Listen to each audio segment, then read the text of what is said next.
말씀 보겠습니다. 하나님의 말씀은 신약성경 고린도후서 제7장입니다. 고린도후서 제7장 우리 1절 말씀, 우리 말씀이 우리 한 절이므로 우리 같이 한번 우리 한 목소리로 말씀을 봉독하겠습니다. 7장 1절. 그런즉 사랑하는 자들아, 이 약속을 가진 우리는 하나님을 두려워하는 가운데 거룩함을 온전히 이루어 육과 영의 온갖 더러운 것에서 자신을 깨끗하게 하자. 아멘. 기도합니다. 예수님 감사합니다. 생명의 말씀을 주심을 감사합니다. 오늘 이 말씀을 가지고 이 시간 은혜를 나누고자 합니다. 성령님이 함께하여 주시옵소서. 성령님이 말씀 위에 역사하여 주시옵소서. 그래서 이 말씀 중에 모든 질병의 세력이 예수의 이름으로 물러가게 하여 주시고 영육간에 올라 강건하게 하여 주시며 삶의 문제들이, 생각들이, 삶에 어질고 또한 삶에 얽히고 설켰던 문제들이 예수 그리스도 안에서 말씀 안에서 해결되어지는 역사가 있게 하여 주옵소서. 또한 말씀 중에 전하는 하나님의 거룩한 성령의 역사가 말씀을 전하는 자로부터 시작해서 말씀을 듣는 자까지 성령님이 함께하여 주실 줄로 믿습니다. 종의 입술과 생각과 마음을 친히 주관하여 주옵시고 온전히 주님만이 홀로 영광 받으시며 이 예배의 주관자가 되어 주옵소서. 원하옵고 예수님 이름으로 기도하옵나이다. 아멘. 할렐루야. 여러분, 오늘은 제가 고린도 후서 있는 말씀을 가지고 잠시 여러분들과 이 시간 하나님의 약속을 받은 하나님의 성도 자녀는 하면서 제가 여러분과 은혜를 조금 나누고자 합니다. 여러분, 이 말씀에 좀 들어가기 전에 우리가 이 고린도 교회에 향한 하나님의 은혜, 그리고 바울이 오늘 본문의 말씀을 들려주는 그런 원인, 이런 것들을 잠깐 먼저 한번 말씀을 보고 말씀을 나누겠습니다. 먼저 여러분 보기 전에 성경 말씀 제가 적지 않았습니다. 성경 말씀 고린도 전서 1장 말씀 한번 보겠습니다. 고린도 전서 1장 5절 말씀부터 말씀을 제가 읽을 테니 여러분 눈으로 따라 읽으시기 바랍니다. 고린도 전서 1장 5절부터 6절 7절입니다. 이거는 바울이 고린도 교회에게 주신 하나님의 은혜를 설명하는 것으로 되어져 있습니다. 그래서 고린도 교회를 향한 하나님의 은혜가 얼마나 고린도 교회에 풍성했는지를 말씀해 주고 있는 겁니다. 5절 6절 7절. 이는 너희가 그 안에서 모든 일 곧 모든 언병과 모든 지식의 풍족함으로 그리스도의 증거가 너희 중에 견고하게 되어 너희가 모든 은사에 부족함이 없이 우리 주 예수 그리스도의 나타나심을 기다림이라. 주께서 너희를 우리 주 예수 그리스도의 날에 책망할 것이 없는 자로 끝까지 견고하게 하시리라. 여러분, 이 5절부터 8절까지 있는 말씀은 언병과 모든 지식이 풍족하게 주고 그리스도의 그 증거가 저들 가운데 견고하게 쓰고 또 모든 은사가 부족함이 없고 또 마지막에 책망할 것이 없는 자로 하나님이 견고하게 세우기를 원하는 교회, 성도, 하나님의 자녀를 기반으로 하고 있습니다. 그들은 누구냐? 하나님의 언약을 받은 백성들입니다. 하나님의 말씀과 은혜 안에 거하는 자녀들입니다. 그래서 7장 1절에 있는 말씀은 6장 본문에 있는 말씀은 앞절에는 6장 17절 18절에 연결되어진 말씀이에요. 그래서 1절에 7장 1절에 그런즉 이런 말, 그런즉 이거는 위에 있는 말씀들을 다 전제로 해서 들려주는 말씀을 지금 표하고 있는 것입니다. 그런즉 사랑하는 자들아 이렇게 말하는 거죠. 그러면 그 윗절에 있는 말씀이 뭐예요? 17절 18절의 말씀 보면은 자 18절 너희에게 아버지가 되고 너희는 내게 자녀가 되리라. 전능하신 주의 말씀이니라. 여러분 이게 언약이에요. 여러분 우리가 성경을 보면서 여러분들이 창세기부터 지금 이제 성경 읽고 계시죠. 요한계시록까지 말씀 볼 때 크게 하나님의 큰 언약의 틀이 이렇게 굴러갑니다. 언약의 틀이 큰 언약의 틀이 이렇게 굴러가는데 그 굴러가는 언약의 틀 안에 아주 작은 언약들이 굉장히 많아요. 아브라함에게 주신 언약, 이삭과 야곱에게 주신 언약, 또 모세를 통하여 주신 언약, 또 다윗을 통하여 주신 언약, 이런 것들이 하나님의 그 구원이라고 하는 큰 틀에서 이루어져 가고 있는 거예요. 근데 그 구원이라고 하는 큰 틀을 중심으로 잡고 있는 언약의 말씀이 이 말씀이에요. 여러분 18절 말씀이에요. 너희에게 아버지가 되고 너희는 내게 자녀가 되리라. 근데 여러분 이 말씀을 구약에서는 뭐라고 표현했냐면 구약에서는 레위기 25장 또 26장 예레미야는 수없이 많아.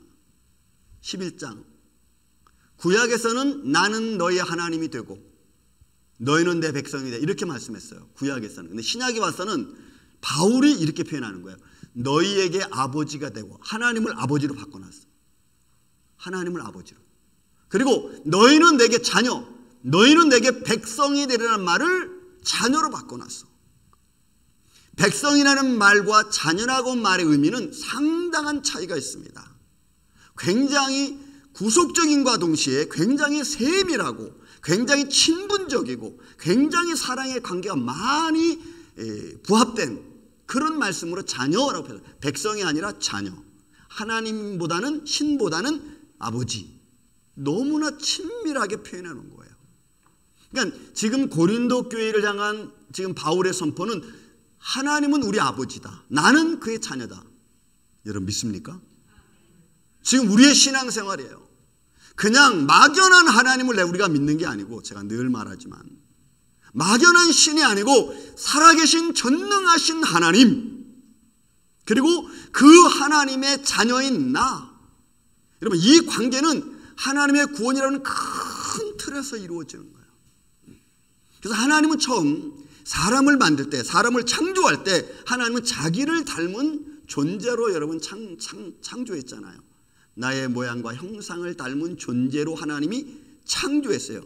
그 창조한 관계는 나는 너희 아버지가 되고 너는 내 자녀가 되라라고 하는 창조의 처음 하나님의 마음인 것입니다. 근데 이 마음을 여러분 사단이 깨트려 놨어요. 사단이 산산조각을 낸 거예요. 하나님이 되고 백성이 되고 아버지가 되고 자녀야 되는 관계를 완전히 사단은 깨트려 버리고 말았어요. 그러니 하나님이 사단을 가만 둘 리가 없죠. 도서도 안 되고. 여러분 여기서 나온 오늘 본문에 나와 있는 말씀 보면 여러분 이 언약이라는 말씀이 있습니다. 이 언약이라는 말이 굉장히 중요해요. 왜 중요하냐면 에반겔리온이라고 하는 이 단어를 쓰는데 이거는 선포된 말씀이에요. 선포된 말씀. 그러면 이 선포된 말씀이 그냥 프리칭 의미에서 선포된 말씀으로 끝나는 게 아니고 지금 제가 말씀드린 아버지가 되고 자녀가 되는 모든 관계 속에서 이미 하신 말씀을 언약으로 여기서 표현한 거야. 단순히 그냥 너와 나의 계약 이게 아니에요. 여기는 하나님의 처음부터 사람을 창조하부터 가졌던 아버지의 마음, 하나님의 마음이 거기에 담겨져 있다 이 말이에요. 여러분 예를 들어 그런 겁니다.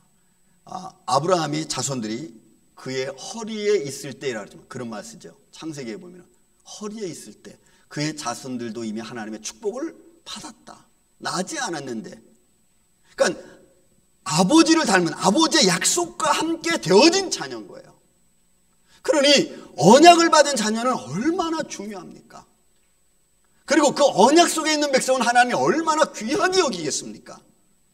그러니까 바울이 지금 고린도 교회 성도들에게는 너희는 하나님의 언약의 자손들이다라고 아예 선포하고 있는 거예요. 그런데 고린도 교회는 어떤 문제가 있어요? 고린도서 1장에서부터 시작하면 1장부터 시작해서 3장까지는 파벌의 문제가 생기잖아요. 당파의 문제가 생기잖아요. 나는 아발로파다, 나는 게바파다, 나는 예수파다 이런 방파의 문제가 생겨. 그 다음에는 헌금의 문제가 생겨. 그 다음에는 음란의 문제가 생겨. 하나님의 교회 안에 하나님의 백성이 되고 하나님의 자녀가 된 우리들 안에는 하나님의 자녀된 자의 삶이 전혀 교회에 보이지 않는 거예요. 그리고는 오히려 세상적인 삶을 살아가려고 하는 거예요. 고린도서 3장에 가면요, 너희는 아직도 육신에 속한 자로다 그렇게 표현해요. 하나님의 자녀인데도 아직도 육신의 모양 그대로 살아가는 거예요. 그것을 바울이 하나씩 하나씩 가르쳐주고 있는 거예요. 그런 의미에서 하나님 약속의 단어가 얼마나 중요한데 그걸 지금 잃어버리고 살고 있느냐는 거죠. 그렇다면 이 약속을 받은 우리는 어떤 삶을 살아야 되느냐. 그래서 하나님의 약속, 이게 너무나 중요한 겁니다. 다시 말씀드리면 첫 번째 하나님의 약속이라는 것은 유한겔리온이라는 거예요. 이미 선포된 하나님 말씀 안에서 우리에게 주어지는, 거기에 여러분은 본문의 말씀 보십시오. 하나님의 우리 약속을 가진 우리는 하나님을 두려워하는 가운데, 먼저는 하나님을 두려워하는 마음을 가져, 하나님의 약속을 받은 자는 하나님을 두려워할 줄 알아. 이게 포보스라는 단어인데 이 단어가 한 4가지 의미가 있어요. 첫째는 하나님의 나타남에 대한 두려움이 있어요. 이건 나타남이라는 것은 뭐냐면, 구약의 이스라엘 백성들이 시내산에 딱 갔을 때 하나님의 영광이 그들 가운데 딱 임했습니다. 그래서 하나님께서 사람이 듣는 말로 말씀하셨어요. 그랬더니 이스라엘 백성들과 70인 장로들이 깜짝 놀랐어. 구름 가운데서 이스라엘 백성들이 들을, 사람이 들을 수 있는 말로 하니까 깜짝 놀랐어요. 그 놀라는 그 마음이 이거예요. 여러분, 포버스, 두려워하는 마음이에요. 그래서 그들이 하는 말이 뭐예요? 하나님이 우리한테 말하게 하지 말라. 네가 말을 듣고, 모세 네가 말을 듣고 네가 그 다음에 우리한테 얘기를 해라. 이거예요. 그래서 이 포버스라는 단어는 하나님에 대한 두려움. 근데 이 거룩함은 인간적, 이성적 두려움이 아니라 하나님의 영광에 대한 두려움이에요. 그 다음에 또 이 포버스라는 단어가 어떤 의미가 있냐면, 성령의 거룩한 역사를 볼 때 느끼는 두려움이야. 이거는 성령의 거룩한 역사는 기적과 표적이 막 일어납니다. 홍해가 막 갈라지고, 그렇죠? 땅이 막 갈라지고, 불순종하는 자들을 막 삼켜버리고, 신약에 와서 예수님이 갈릴리 호숫가 반으면서 바람 잔잔케 하고 파도 잔잔케 하면 깜짝 놀라는 거예요. 이런 데서 오는 이 놀라움으로부터 오는 두려움, 이게 또 포보스라는 단어가 가지고 있는 단어예요. 그 다음에 또 이 어떤 의미가 있냐면, 내가 믿음은 가지고 있어요.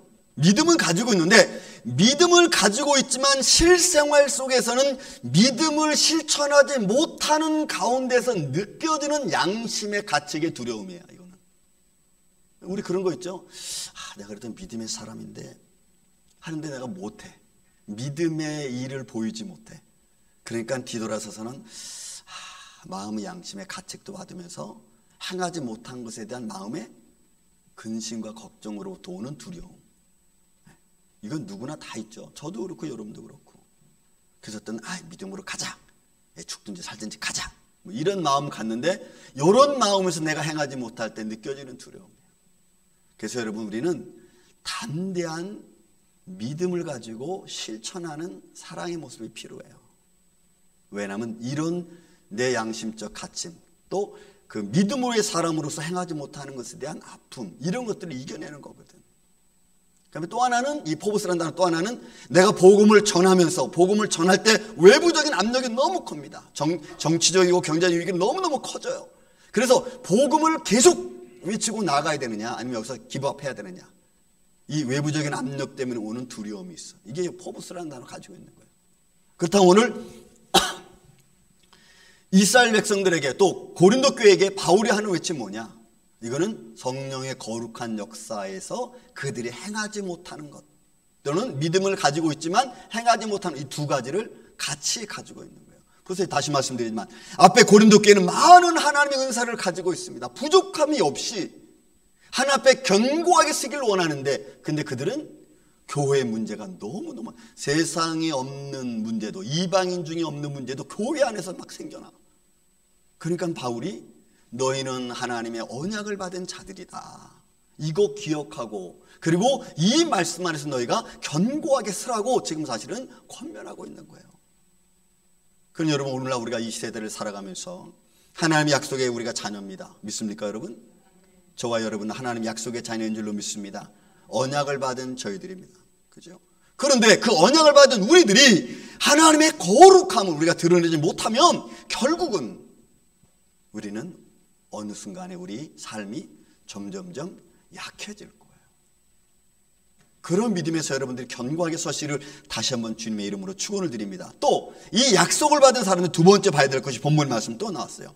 자, 두려워하는 가운데 거룩함을 온전히 이루라는 거죠. 거룩함을 온전히 이루라는 거예요. 여러분, 이 거룩함이라는 이 단어, 하교시네라고 하는 이 단어는요, state, 어떤 상태를 말하는 거 아니에요. 예를 들어 이런 겁니다. 여러분 지금 여러분들이 저를 보시기에 제가 옷을 잘 입은 것 같습니까? 응? 속은 어떨까요? 이 문제예요. 퀄리티. 외부적인 게 아니고 내적인 퀄리티 말하는 거예요. 거룩함이라는 것은. 내가 하나님의 자녀면은 하나님의 자녀로서 가지고 있어야 될 퀄리티, 진정한 하나님의 믿음의 자녀를 말하는 거예요. 겉모양을 말하는 게 아니고 속 사람의 진실함을 말하는 거예요. 여기서 거룩함이라는 것은 그런 마음을 가지고 온전히 이르면 성취하라는 거예요. 이루라는 거예요. 실행하라는 거예요. 그런 마음을 가지고 액션, 네가 움직이라는 거예요. 진실한 마음을 가지고 거칠애처럼 하지 말고 그냥 수박 겉핥기식이라 그러죠. 그런 거 하지 말고 그래서 너희가 진실함으로 나아가라는 거예요. 이런 사람이 그런 말 하죠. 무라님은 저 사람은 겉은 저래도 속은 참 진실하신 사람이야. 참 속은 진국이야. 이렇게 말하죠. 근데 꼭 그 말 들으면 기분 나빠서 고춧가루 뿌리는 사람이 있어요. 사람은 다 똑같지 뭐. 이러고 이제 고춧가루 뿌리는 사람이 있어요. 그러지 말고 여러분 진실한 마음. 여러분 이거는 한 번, 두 번 겪어서 나타나는 게 아니잖아요. 꾸준하게 가는 거예요. 진실하게. 이런 걸 말하는 거예요. 그래서 내가 거룩함을 온전히 이루라. 왜? 너는 하나님의 약속을 받은 자녀니까. 또 고린도 교인들 성도들에게 너희는 이렇게 하나님의 큰 은사를 받지 않았느냐? 예수 그리스도의 증거가 너희 안에 견고하게 있지 않느냐? 그런데 왜 너희는 자꾸 육신에 속한 자처럼 이방인처럼 행하려고 하느냐? 하지 마라 라고 하는 거예요. 여러분 그건 이 시대에 우리 믿음의 사람들이 어떻게 보면은 믿음의 사람이 마땅히 서야 될 위치를 바울이 지금 외치고 있는 거예요. 그런 여러분 이 시대를 바라보면서 저와 여러분이 이 세상에 지금 뭐 정치 경제가 막 혼란스럽잖아요.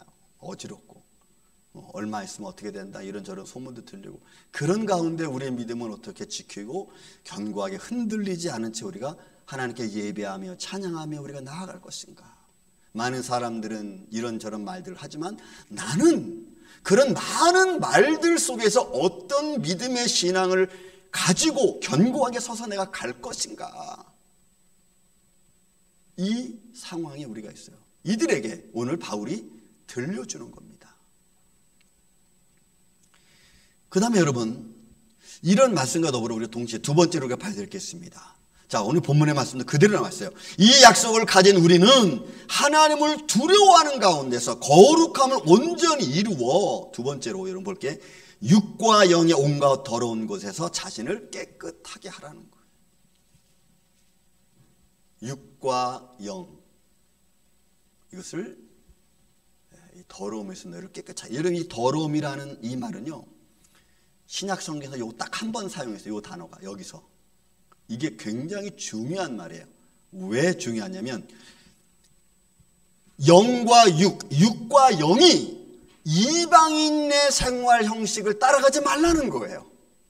너희는 하나님의 은혜와 말씀과 하나님의 은사를 맛본 사람들이니까 너희는 절대로 이방인처럼 이방인의 생활 양식처럼 하나님을 모르는 자의 생활 양식처럼 살아가지 말라는 거예요. 그러면 한번 봅시다. 육적인 면에서 이방인처럼 살아가면 어떻게 되죠? 하나님이 없는 생각을 가지고 살아가면 어떻게 되죠? 그건 내 마음대로예요. 내 감정대로 가는 겁니다. 내 감정대로. 나 중심적인 생각만 하는 거예요. 여러분 나 중심적인 생각은 이런 생각이 있어요. 안 하는 것보다 낫지. 여러분 이 말이 사람을 굉장히 애매하게 합니다. 안 하는 것보다 낫지가 그게 나을 수도 있고 안 하는 것보다 낫지가 잘못될 수도 있어요. 그렇죠? 근데 거의 다 우리는 뭐냐면 안 하는 것보다 낫지가 항상 문제를 야기시킬 확률이 훨씬 많아요.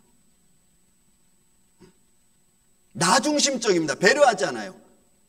배려하는 마음이 없어요. 세상이 점점 가면 갈수록 감정이 무뎌집니다.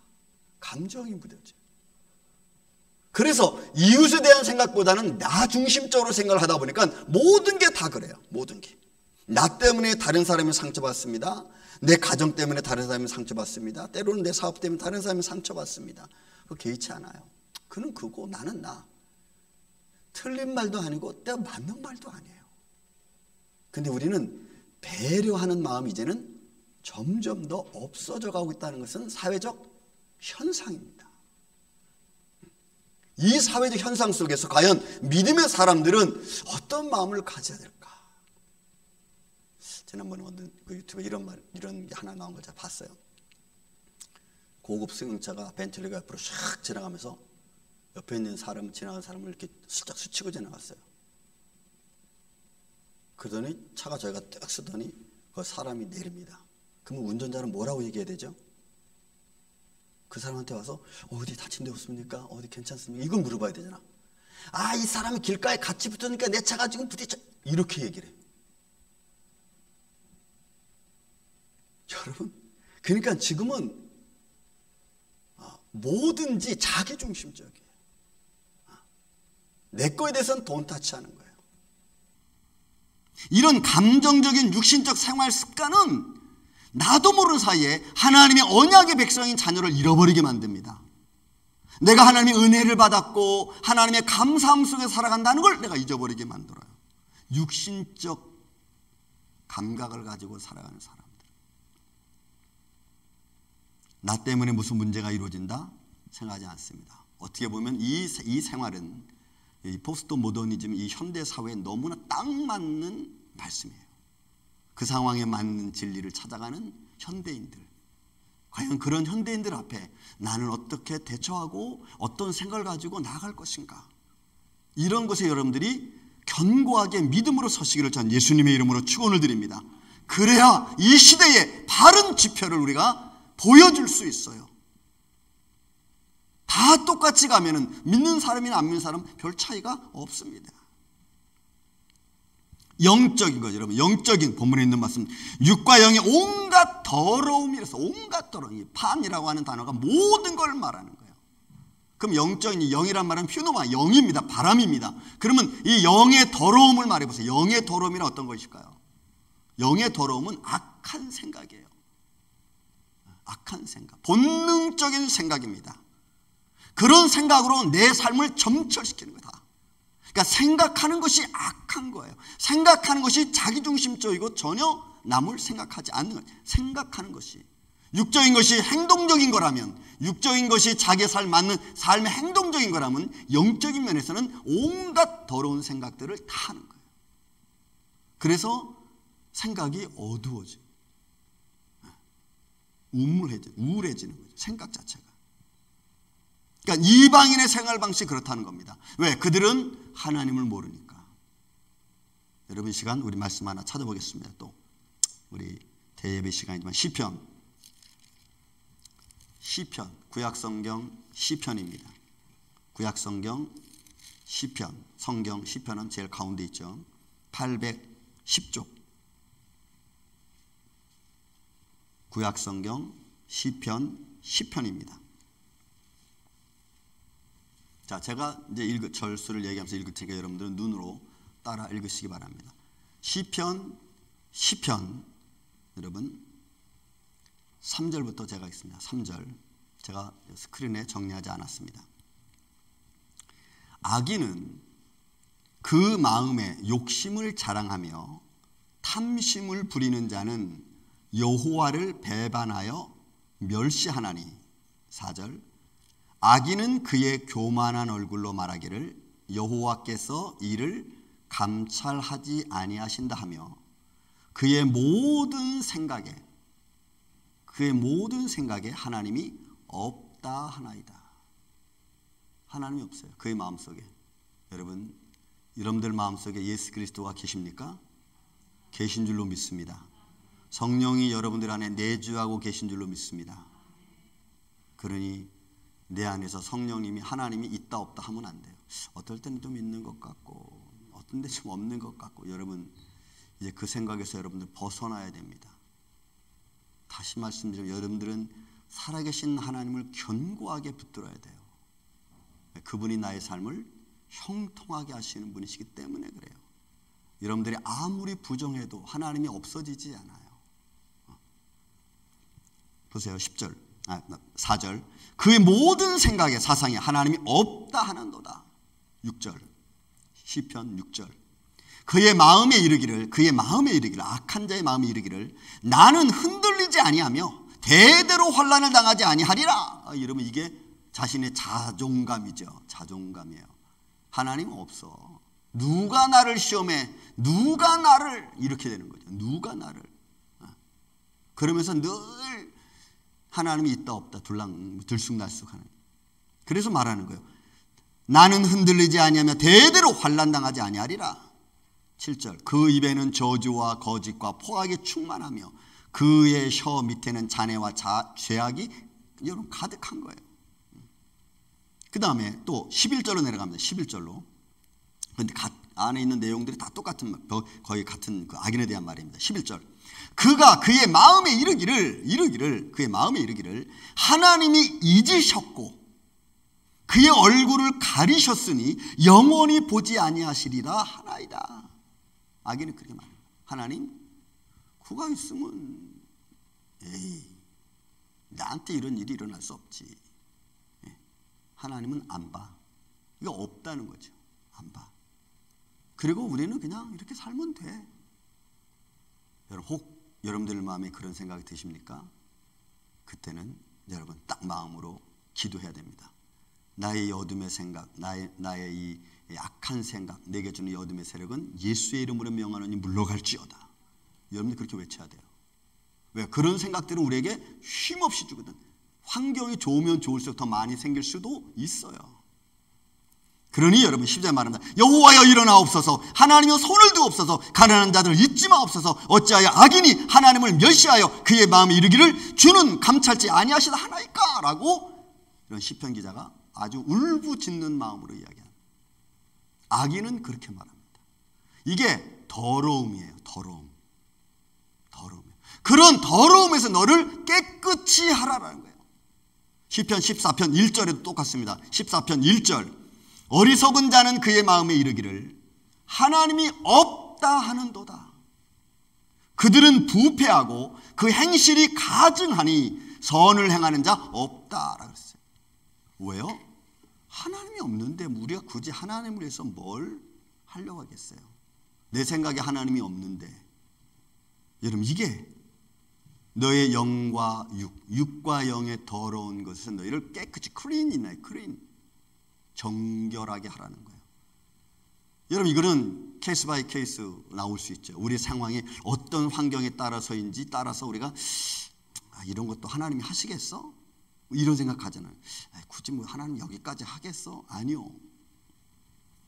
여러분 하나님은 사랑이 너무너무 넓지만 우리가 측량할 수 없는 사랑을 갖고 있지만 다른 면에서는 너무나 세밀하신 하나님이신 줄로 믿습니다. 그 하나님 앞에 우리가 안 걸리는 게 없어요. 안 걸리는 게 없어요. 그 하나님 우리가 바라보는 거죠. 그 하나님 우리에게 말씀하시기를 나는 너의 아버지가 되고 너는 내 자녀다라고 말하는 거예요. 그러니까 바울이 고린도 교회 성도들에게 너희가 다른 말을 듣고 하나님 말씀과 은혜와 모든 것을 가졌음에도 불구하고 너희가 흔들거리고 그 하나님을 잃어버리고 이방의 양식을 따라가고 이방의 교훈을 받고 그거 깨끗이 해라. 그러지 마라. 라고 여러분 지금 바울은 고린도 교인들에게 부친 선포하고 있는 거예요. 그렇다면 이제 이 말씀은 우리에게도 똑같죠. 우리의 삶의 현실 속에서 여러분 우리가 방황할 때가 얼마나 많습니까? 갈팡질팡할 때가 얼마나 많습니까? 정말 하나님이 나를 돕고 계시나? 정말 하나님 나를 지켜주고 계시나? 내가 계속 교회를 다녀야 되나? 여러분 이런 우리가 생각에 빠질 때가 여러분 다 있을 겁니다. 하다못해 저도 내가 목회를 계속 해야 되나라는 생각을 가질 때도 있어요. 왜? 보이지 않는 하나님에 대한 분명한 믿음은 있는 것 같은데 현실이 그렇지 않을 때가 너무나 많이 느껴질 때가 있으니까. 여러분 그런다고 우리의 삶을 우리가 바꾸겠어요? 그렇다고 우리가 하나님 부정한다고 해서 하나님이 안 계신 겁니까? 모든 성경 말씀을 되돌아 모든 것들이 하나님의 살아계심이 우리 삶의 환경에서 증거하고 있잖아요. 그게 로마서 1장 말씀 아닙니까? 모든 만물 위에 하나님의 영광이 충만하다 그랬어요. 근데 인간은 감사치도 않는다는 것처럼 오늘 저와 여러분이 그런 케이스에 빠질 수 있어요. 사랑하는 이 아침의 성도 여러분, 한번 따라서 합시다. 나는 하나님의 자녀다. 여러분 믿습니까? 그 하나님의 자녀된 자의 모습을 통해서 또 이번 한 주간도 여러분들 예수의 이름으로 승리해가고 삶의 환경에 하나님 말씀의 가르침에 따라 행복이 또 사랑이 넘쳐가는 여러분들의 가정 되시기를 예수님의 이름으로 축원을 드립니다. 사랑과 은혜가 많으신 아버지 하나님 감사합니다. 나는 너희 아버지가 되고 너희는 나의 자녀가 되라고 하는 이 놀라운 언약의 말씀은 주님이 인간을 창조하실 때부터 주님이 우리와의 관계성 속에서 하신 말씀입니다. 이 말씀을 어떤 상황에서도 우리가 잃어버리지 말게 하여 주옵소서. 어떤 유혹이 우리에게 와도 이 말씀의 틀에서 우리가 벗어나지 말게 하여 주옵소서. 그래서 말씀에 견고하게 서서 흔들리지 말고 주님의 영광을 바라보게 하여 주옵소서. 주님 감사합니다. 오늘도 이 예배에 참여한 사랑하는 성도들을 축복하여 주시고 하나님의 자녀된 역할로 자녀된 삶을 통하여 하늘의 복을 누리며 살아갈 수 있도록 주님 인도하여 주시옵기를 원하옵고 사랑이 많으신 예수님의 이름으로 기도하옵나이다. 아멘.